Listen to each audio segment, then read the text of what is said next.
Dans un Mali toujours troublé par une situation sécuritaire instable, la présence française dérange visiblement de plus en plus. Dans une vidéo publiée ce jeudi sur les réseaux sociaux, le célèbre chanteur Salif Keïta interpelle le président malien, son grand frère comme il l'appelle, en accusant directement Paris de soutenir le terrorisme. Tu sais pertinemment que c'est la France qui poste des gens pour tuer les Maliens. C'est la France qui paie des gens pour faire ça.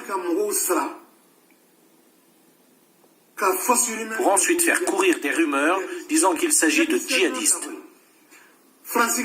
Tu sais bien que c'est la France. Le chanteur propose même à Ibrahim Boubacar Keïta de démissionner s'il ne se sent pas capable d'assumer ses fonctions sans peur. Salif Keïta reproche une prétendue soumission au président français Emmanuel Macron. Un gamin comme ça. Des mots qui font naturellement réagir. Dans un communiqué publié sur Facebook, l'ambassade de France au Mali les condamne. L'ambassade de France dénonce avec la plus grande fermeté ces propos au caractère infondé, diffamatoires et outranciers. À l'instar des nombreuses autres rumeurs ayant libre cours au Mali, de tels discours font le jeu de ceux qui cherchent à semer la discorde et entretenir le chaos. Pour le moment, silence radio du côté des autorités maliennes, mais une chose en tout cas semble sûre, un certain sentiment anti-français se renforce dans le pays. Après des manifestations organisées par la société civile ces dernières semaines, hier, au cours d'un rassemblement de l'opposition, les revendications étaient on ne peut plus claires à Bamako. Que la force Barkhane quitte ce pays. Nous sommes fatigués. Ils ont tué tous nos hommes et nos maisons sont vides. Des attaques qui ne concernent pas uniquement la France, mais la MINUSMA, la mission de l'ONU également, quand dans le même temps, d'étranges appels à destination de Moscou sont observés dans ces mêmes manifestations. Voilà. Dans un Mali... Voilà. Alors, écoutez, on est aux anges. On est aux anges. Je suis aux anges. Je suis enchanté. Bravo à Salif Keïta. Superstar, mégastar. Et on y est. L'heure de nous-mêmes a sonné. Aimé Césaire, grand poète, grand homme politique, martiniquais. L'heure de nous-mêmes a sonné. L'heure des Africains a sonné. Parce qu'il y en a qui veulent célébrer l'Afrique sans les Africains. Il faut bien comprendre. Les prétendus amis de la France, amis de l'Afrique, ce sont des prétendus. C'est-à-dire ce sont des menteurs. Ils n'ont aucune morale. Ils préfèrent l'Afrique sans les Africains. Ça n'a pas de sens. Voyez-vous, je vous dis, moi qui suis spécialiste de la France, bonjour à vous. Aujourd'hui, donc, nous sommes le 18 novembre 2019. Spécialiste de la France, je me définis, je suis un panafricain. Les prétendus amis de l'Afrique, c'est du bidon. Hein? Ils insultent notre intelligence depuis des siècles. Et là, maintenant, on est à l'heure des réseaux sociaux, les masques tombent. On est en train de faire tomber les masques. La jeunesse africaine est en train de faire tomber les masques. Que ça soit à Niamey, que ça soit à Bamako, que ça soit partout dans l'Afrique francophone. Et même les frères anglophones viennent à notre rescousse, c'est vous dire. Il y a péril à la demeure. Et donc, tous les fossoyeurs de l'Afrique, tous ceux qui sont des négrophobes qui n'aiment pas les Africains, eh bien, pliez bagages définitivement et puis rentrez chez vous. C'est tout. L'ambassadeur de France, par son communiqué, il veut faire de l'intimidation. Mais je dis qu'en fait, ils veulent vivre dans l'anachronisme. C'est-à-dire qu'ils ne comprennent pas que nous sommes au XXIe siècle. D'ailleurs, ça s'explique. S'ils sont capables de, comment on appelle ça, éborgner au moins, minimum, 24 personnes, 24 leucodermes, c'est-à-dire des blancs, des Français blancs, hein, s'ils sont, des caucasiens, s'ils sont capables de les éborgner, de tuer des gens qui ont la même couleur de peau qu'eux, vous imaginez, nous les Africains, nous qui sommes des Noirs, vous imaginez. Donc les choses sont claires. Il n'y a pas besoin d'aller faire l'école primaire. Il y a juste question de faire preuve d'honnêteté intellectuelle, honnête. Et quand on est honnête, il n'y a même pas besoin d'aller à l'école primaire. Voilà, c'est tout. Oh, il y en a qui sont bardés de diplômes, mais ils sont malhonnêtes parce qu'ils sont complètement aliénés. Voyez-vous, la France les a aliénés. Hein? C'est incroyable. Donc là, je félicite Salif Keïta, le grand musicien, le grand chanteur, la voix, mais qui vous donne des frissons. C'est un minable l'ambassadeur de France, je le dis, parce que je dis on peut pas être en 2019 et puis vous tenez des propos de menace, des propos de, comme on appelle, d'intimidation. Mais vous êtes en décalage, monsieur. Comme on dit, j'ai dit, faut déposer les armes, déposer les armes. La jeunesse africaine n'a plus besoin de vous. Vous rentrez chez vous. Vous êtes des pompiers pyromanes. Vous instrumentalisez depuis des décennies, depuis des siècles l'Africain. Maintenant qu'il a ouvert les yeux, on a allumé la lumière, le soleil est en train de briller. Qu'est-ce que vous voulez cacher encore? Il n'y a plus rien à cacher. Donc, dégagez, c'est tout. Vous venez en tourisme juste pour apprécier, comme on appelle ça, l'environnement, la végétation, tout ça. Il n'y a rien à dire. Mais vous venez avec vos armes, les armes lourdes. C'est ça qu'on ne veut plus. Tout ça doit rentrer ici. Et d'ailleurs, regardez, en France, il y a dans les régions, à cause du froid, la neige, il y a des gens qui n'ont pas d'électricité. Eh bien, les militaires français qui sont basés partout dans toute l'Afrique, mais qui rentrent pour venir bosser là. Il y a du boulot là. Voyez-vous? Non mais franchement, vous n'avez pas honte en train de faire des communiqués pour intimider? Mais c'est une superstar. Salif Keïta, mais je vais vous dire, je prends du plaisir, pourquoi? Parce que Salif Keïta, je l'avais déjà interpellé quand j'ai rendu hommage à Ahmed Sékou Touré. C'est lui-là même qui a dit non à De Gaulle en 1958. Et je me répète, parce qu'il y en a plein qui ne savent pas que c'est des prétendus intellectuels là. La Côte d'Ivoire, ce que nous vivons actuellement, les factures que nous payons, même pas seulement la Côte d'Ivoire. Quand à l'époque, Ahmed Sékou Touré avait dit non, il était tout seul. S'il avait avec lui Houphouët-Boigny, s'il avait avec lui les autres, mais on ne vivrait pas ce que nous sommes en train de vivre aujourd'hui. Mais il n'est jamais trop tard. Maintenant, on a ouvert les yeux, on a ouvert l'esprit. Et là, ils veulent continuer dans des trucs minables. Non mais franchement, c'est incroyable. Vous faites de hold-up depuis des siècles, on s'en rend compte maintenant. Vous, avec l'armée française, vous venez faire un hold-up. Et un hold-up, quand tu fais un hold-up, c'est quoi? Tu es toujours armé. Jamais quelqu'un est venu faire un hold-up avec des fleurs. Donc ça a du sens. Vous faites un hold-up. Les militaires français qui sont là-bas en Afrique, ils permettent à ce que le pillage des richesses des Africains soit effectif. On a des preuves. Donc c'est pas possible. C'est pas tenable. Donc je reviens aux grands musiciens. J'en profite pour dire que tous les grands musiciens africains, jeunes, vieux, vous faites la même expérience que Salif Keïta. Mais oui, ne le laissez pas comme à l'époque Ahmed Sékou Touré. Il était tout seul à dire non à De Gaulle. Là aujourd'hui, au XXIe siècle, nous sommes à l'heure des réseaux sociaux, à l'heure de Facebook, à l'heure de Twitter, à l'heure de YouTube. Donc, il faut que chacun prenne son iPhone là, hein, la même expérience que Salif Keïta, et vous parlez, vous dites que la France, l'armée française doit partir. Le franc CFA doit être supprimé. Nous voulons être orphelins de vous. Ça vous parle ou quoi? On entend parler votre langue en plus. C'est même pas une langue africaine. On parle le français. Donc vous comprenez. Parce que si à la limite on parle dans d'autres langues, parce que ce qui s'est passé c'est quoi? C'est que c'est vrai, il a parlé en Bambara. Il a parlé en Dioula. Hein? En Dioula, en Côte d'Ivoire, et puis on dit Bambara. Mais c'est la même chose, c'est les dénominations qui changent. Mais c'est la même langue. Voyez-vous? Il a parlé en Bambara, en Dioula, et il disait les choses avec respect, comme on est en Afrique. On respecte l'aîné. Mais il dit les vérités. Parce que c'est de ça dont il s'agit. Il faut dire, l'heure est venue de dire les vérités. Ah ben oui. Non, parce que moi je pense, et je ne suis pas le seul, les jeunes Africains qui meurent dans la Méditerranée, moi ça me traumatise, faut m'expliquer. Ils meurent dans les déserts libyens, tunisiens, marocains, algériens, qu'est-ce qu'il y a encore, mauritaniens, tout ça. Au nom de quoi? Alors que l'humanité n'a jamais été aussi riche matériellement. Mais donc c'est un paradoxe. Donc c'est du cynisme. Hein? C'est du cynisme et le mot est faible.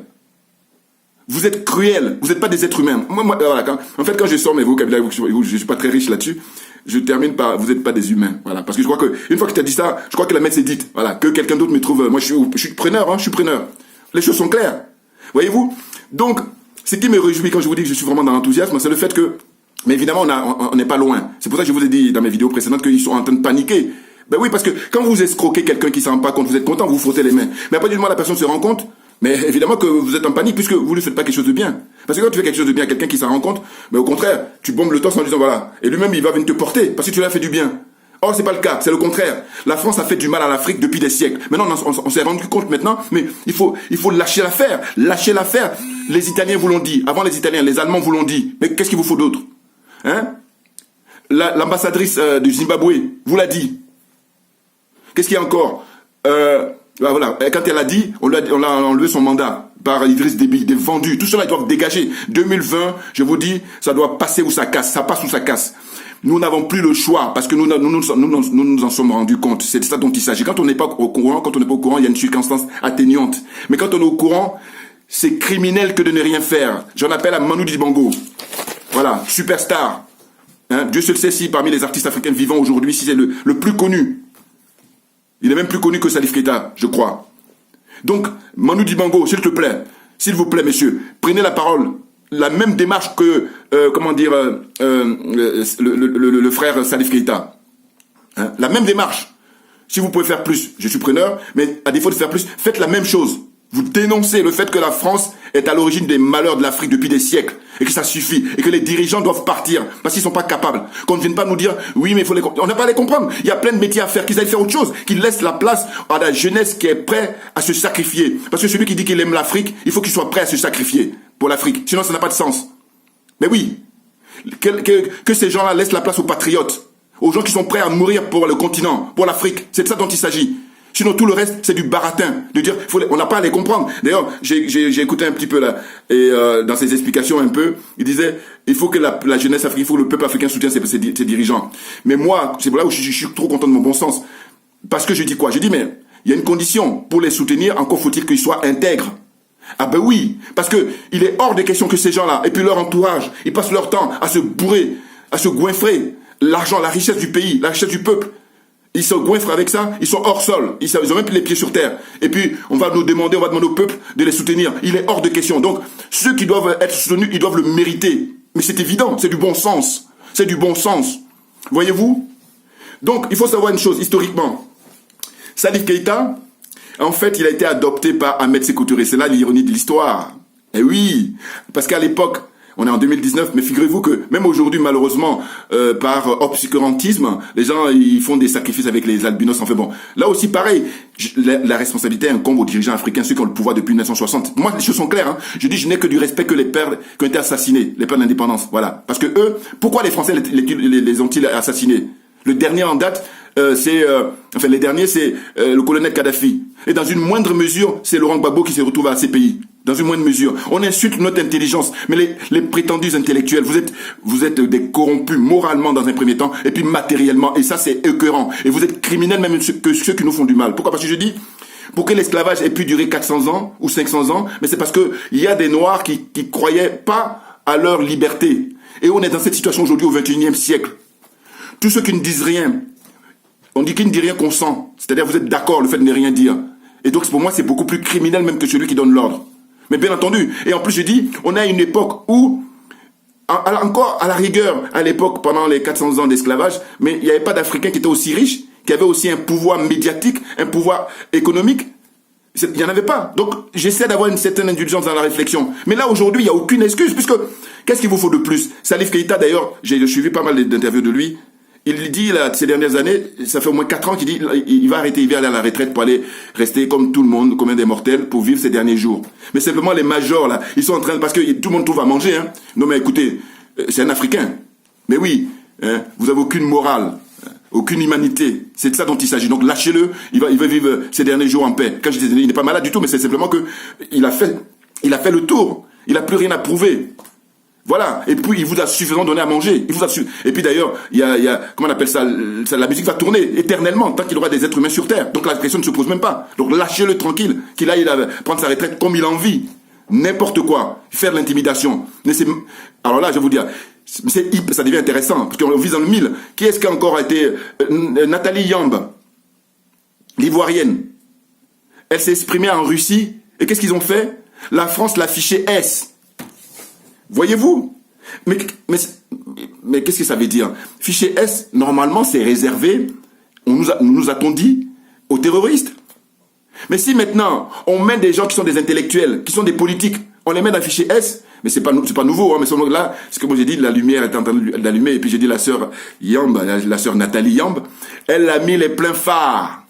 Et avant elle, il y a Kémy Séba, le frère Kémy Séba. Les pleins phares. Et les pleins phares, vous voyez, regardez l'attitude quand vous conduisez.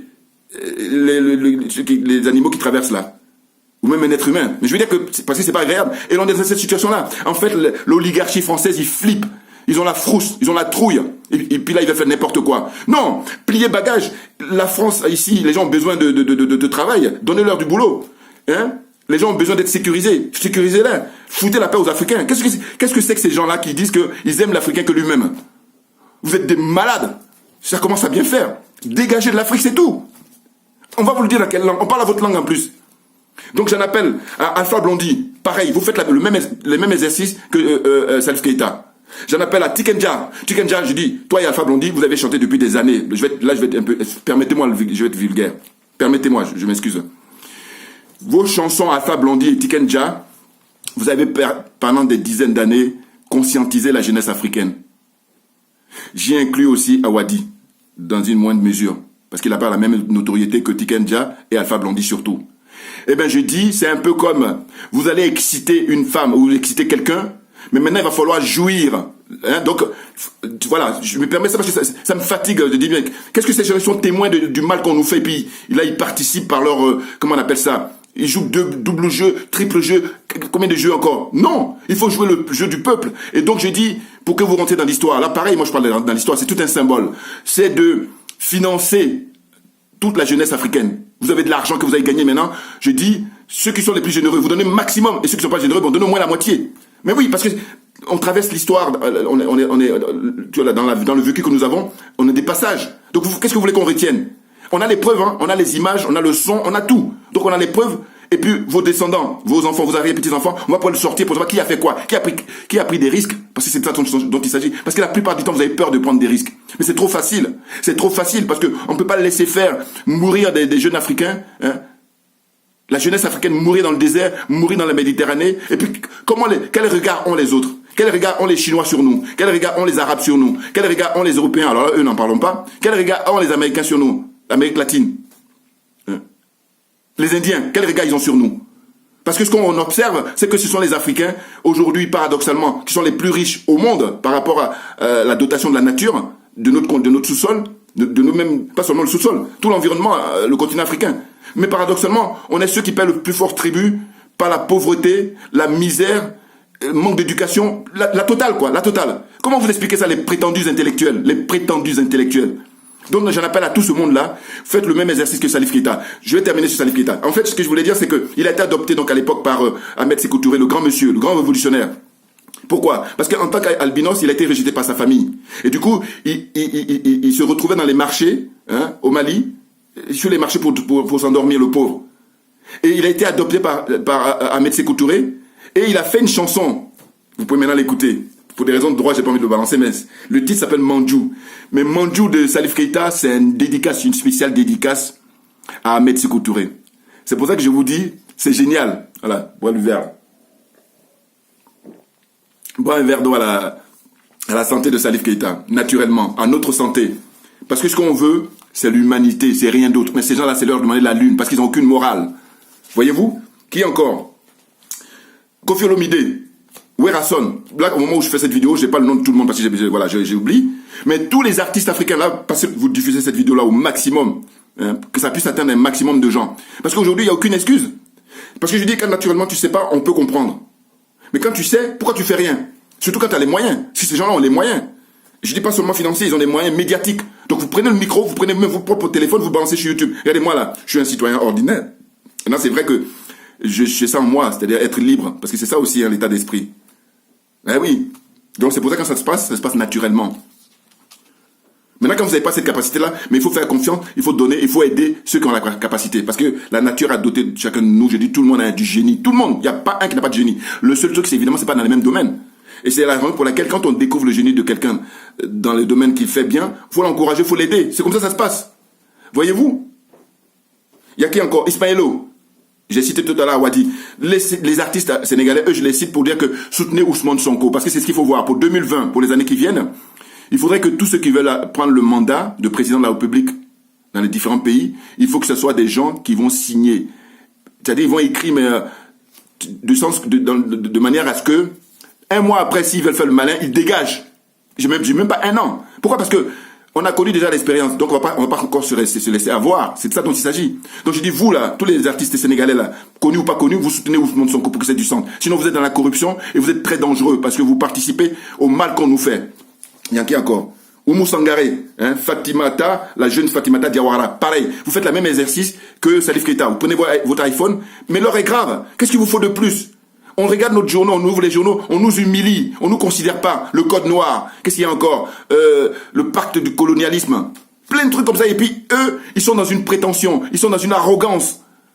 Mais parce que dans leur fonctionnement, l'élite française, ils veulent que nous, en tant qu'Africains, on reste éternellement, des esclaves. J'ai plein de vidéos à faire, vous allez voir, j'ai une vidéo à faire tout à l'heure aussi, sur ce qui se passe aux Antilles, avec le mouvement qui demande en fait les réparations. Hein? Les empoisonnements de chlordécone. Vous vous rendez compte? Il y a plein de choses.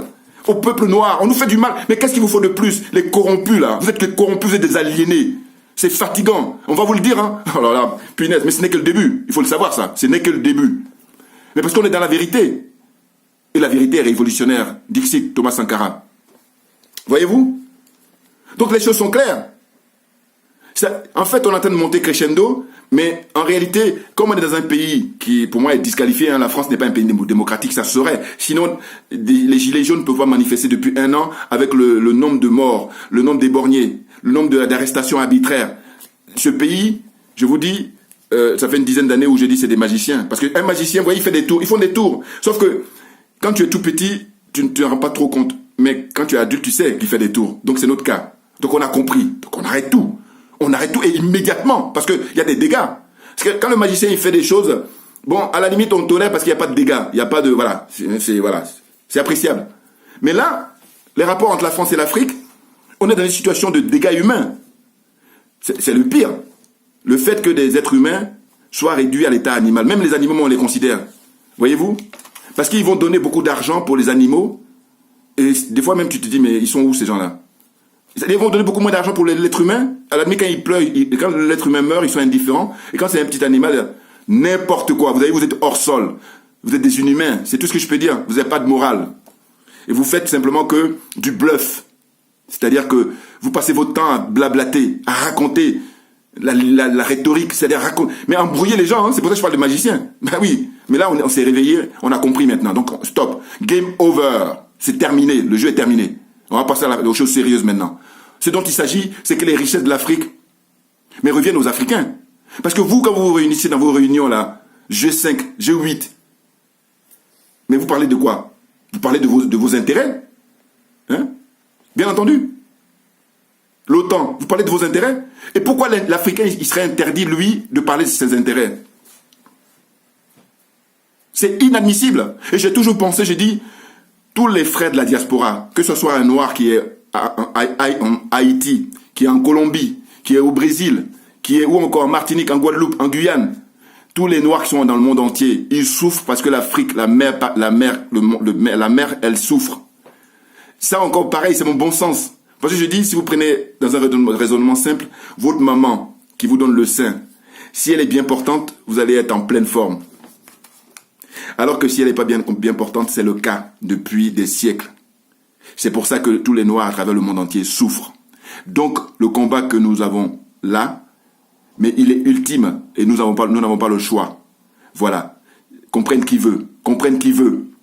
Merci beaucoup pour votre attention et à très bientôt.